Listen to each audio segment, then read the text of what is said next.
Est-il possible de devenir riche uniquement avec un salaire? La majorité dira que non. Que sans héritage, sans chance ou sans entreprise à soi, on est condamné à survivre. Mais si je vous disais que c'est un mensonge? Brian Tracy, l'un des plus grands spécialistes mondiaux de la réussite financière, affirme que toute personne disposant d'un revenu fixe peut bâtir une véritable richesse. Comment? En appliquant des principes simples que très peu de gens mettent en pratique. Aujourd'hui, je vais vous révéler les 8 façons de devenir riche avec votre salaire selon Brian Tracy. Tout fonctionne. Et je le sais, car je les ai moi-même testés. Alors si vous êtes prêt à reprendre le contrôle de votre argent et transformer votre avenir, restez jusqu'à la fin. Et avant de commencer, vous connaissez la routine. Abonnez-vous à la chaîne, laissez un like et commentez quelle habitude vous allez appliquer en premier. Maintenant oui, passons au premier principe. Chapitre 1. Vivez en dessous de vos moyens. La plupart des gens dépensent tout ce qu'ils gagnent. Certains dépensent même davantage. Ils s'endettent, paient en plusieurs fois et courent après leur propre salaire. Résultat, ils sont piégés, incapables d'avancer. Brian Tracy est clair. La première étape vers la richesse, c'est de dépenser moins que ce que vous gagnez. Ça paraît évident, mais très peu de personnes le font. Je gagnais l'équivalent de 1 500 € par mois. Avec cet argent, je payais le loyer, les transports, la nourriture, les sorties, et quand il en restait, j'achetais des choses inutiles. Je n'avais aucune épargne, même pas 100 € sur mon compte. Jusqu'au jour où j'ai entendu cette phrase. Si vous n'arrivez pas à vivre avec 90% de votre salaire, vous n'arriverez pas non plus à vivre avec le double. Ça m'a secoué. J'ai décidé de faire une expérience. J'ai réduit mes dépenses. J'ai déménagé dans un endroit moins cher, arrêté de manger à l'extérieur et commencé à épargner 10%. C'était mon point de départ. 6 mois plus tard, j'avais 900 € sur un compte épargne. Ce n'était pas énorme, mais c'était à moi. Et surtout, j'avais brisé le cycle. Je ne vivais plus à la limite. Je construisais. La clé n'est pas combien vous gagnez, mais combien vous gardez. Et cela nous mène au deuxième principe. Chapitre 2. Épargnez 10% de tout ce que vous gagnez. Brian Tracy le répète dans chacune de ses conférences. Si vous vous payez en premier, vous ne serez jamais pauvre. Ça veut dire ceci. Chaque fois que vous recevez votre salaire, mettez de côté au moins 10% avant de dépenser quoi que ce soit. Beaucoup disent qu'ils ne peuvent pas épargner, car il ne reste rien. Mais quand l'épargne devient une obligation comme un loyer ou une facture de gaz, vous vous adaptez. J'ai commencé à mettre de côté 150 € sur mes 1 500 € mensuels. Je le faisais le jour même, sur un compte séparé, sans carte, sans accès direct. Au début, c'était inconfortable.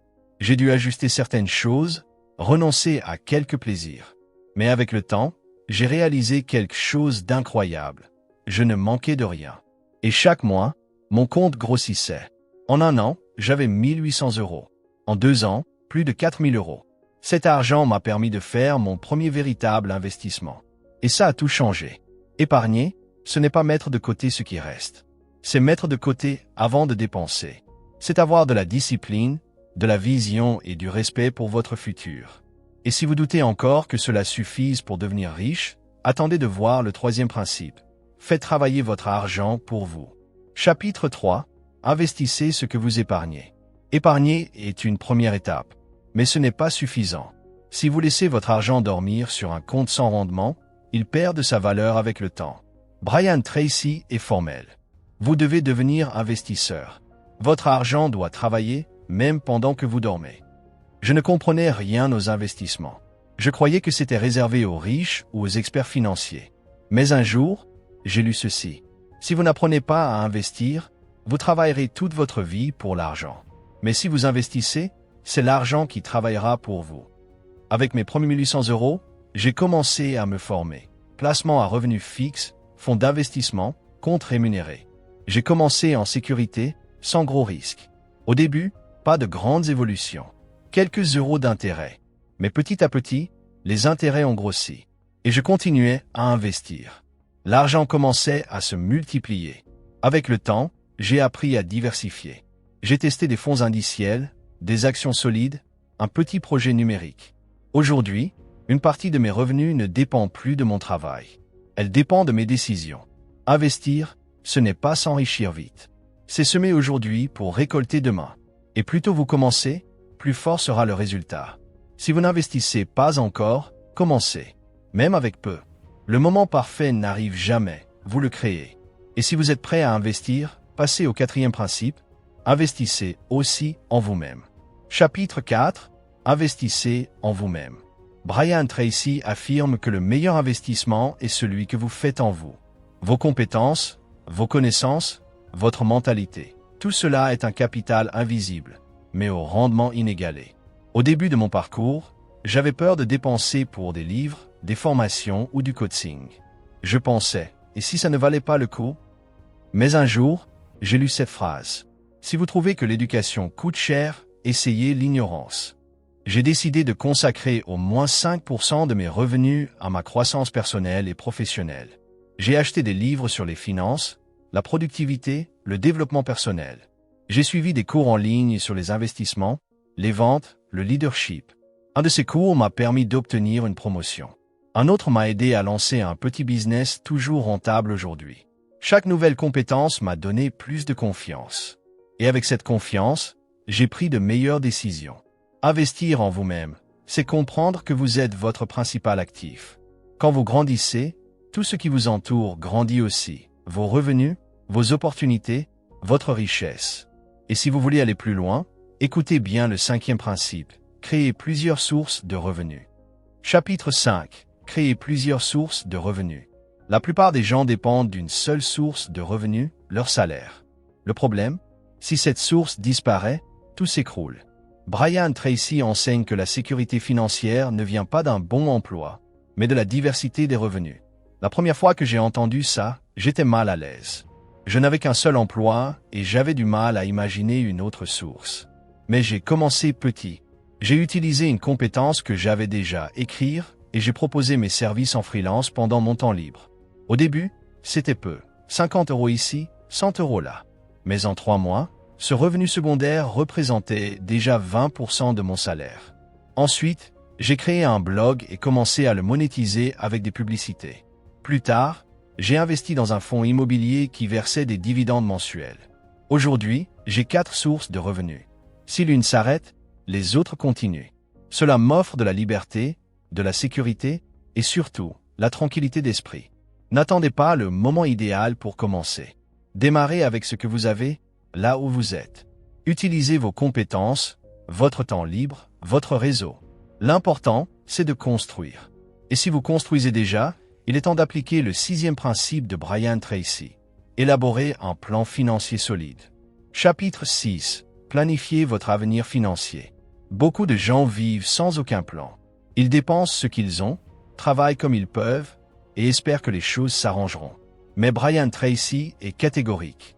Le succès financier n'est jamais un accident. C'est le résultat direct d'un plan bien exécuté. J'ai commencé à vraiment maîtriser mes finances quand j'ai pris le temps d'écrire clairement ce que je voulais atteindre dans 5, 10, 20 ans. J'ai noté sur papier combien je voulais avoir économisé en 12 mois. Quand je comptais rembourser toutes mes dettes, combien je voulais investir chaque mois et combien je voulais gagner à l'avenir. Ces chiffres m'ont donné une direction. Chaque décision, une dépense au supermarché, une opportunité de revenu, était guidée par ce plan. Et le plus faux, en 2 ans, j'ai atteint des objectifs que je croyais inaccessibles. Planifier, ce n'est pas prédire l'avenir. C'est s'y préparer. Quand on a une carte, même les tempêtes deviennent plus faciles à affronter. Parce qu'on sait où l'on va. Sans plan, on réagit. Avec un plan, on agit avec intention. Et pour que ce plan fonctionne sur le long terme, il faut maîtriser le 7e principe de Brian Tracy, le contrôle total de vos dettes. Chapitre 7. Contrôlez vos dettes. Brian Tracy est très clair. L'argent que vous devez est de l'argent qui travaille contre vous. Il a raison. La dette consume votre avenir. Elle vous prend non seulement votre revenu, mais aussi votre paix, votre sommeil, votre liberté. Pendant des années, j'ai traîné des dettes de cartes de crédit. Je payais le minimum, repoussais le reste, et me disais qu'un jour je réglerais tout ça. Mais ce un jour ne venait jamais. Et les intérêts rongeaient mon salaire petit à petit. Jusqu'à ce qu'un mentor me dise « Tu ne pourras prospérer qu'en éliminant ce qui te tire vers le bas ». Ce jour-là, j'ai fait un plan agressif pour tout rembourser. J'ai listé toutes mes dettes, classées par montant et taux d'intérêt, et j'ai commencé à les éliminer une par une, de la plus petite à la plus grande. J'ai vendu des objets inutiles. Réduis mes dépenses. Utilisez chaque revenu supplémentaire pour accélérer le processus. En 14 mois, j'avais tout remboursé. Le sentiment? Liberté totale. Je respirais mieux, je dormais mieux, je pensais mieux. Et je me suis fait une promesse, plus jamais de dettes qui ne me rapportent rien. Si ça me fait pas gagner d'argent ou augmenter mon patrimoine, je passe. Maîtriser ses dettes, c'est reprendre le contrôle de sa vie financière. Et cela ouvre la voie au 8e et dernier principe de Brian Tracy, développer une mentalité de richesse. Chapitre 8, développer une mentalité de richesse. Brian Tracy affirme que la véritable richesse commence dans l'esprit. Avant d'avoir de l'argent sur votre compte, vous devez avoir la richesse dans votre tête. Pendant longtemps, je répétais des phrases comme « L'argent ne fait pas le bonheur. Être riche, ce n'est pas pour moi. L'important, c'est la santé. » Elle semblait inoffensive, mais elle me sabotait. Chaque fois que je pensais ainsi, je justifiais mes limitations. J'acceptais une vie plus petite que celle que je pouvais construire. Tout a changé le jour où j'ai compris que la richesse ne concerne pas uniquement l'argent. Elle concerne la responsabilité. C'est décider de grandir, de contribuer, de protéger sa famille, de réaliser ses rêves et d'aider les autres à en faire autant. J'ai changé mon vocabulaire. J'ai remplacé « je ne peux pas » par « comment puis-je ». C'est trop cher par « comment puis-je me le permettre ». J'ai lu des livres de personnes riches. Regardé leurs interviews. Fréquenté ceux qui avaient déjà fait le chemin. Et surtout, j'ai arrêté de m'excuser de vouloir plus. La richesse est un état d'esprit, bien avant d'être un solde bancaire. Si vous croyez mériter une vie d'abondance, vous agirez comme quelqu'un prêt à la recevoir. Et alors, le monde répond. Les opportunités apparaissent. Vous travaillez plus concentré. Les portes s'ouvrent. Changez votre esprit. Le reste suivra. Conclusion. Oui, vous pouvez devenir riche avec votre salaire. Ces 8 principes de Brian Tracy ne sont pas de la magie. Ce sont de la discipline, de la vision et de l'action. Commencez là où vous êtes, avec ce que vous avez. Appliquez un principe à la fois, chaque jour. Et souvenez-vous, le succès financier est un mode de vie. Il se construit étape par étape, mois après mois.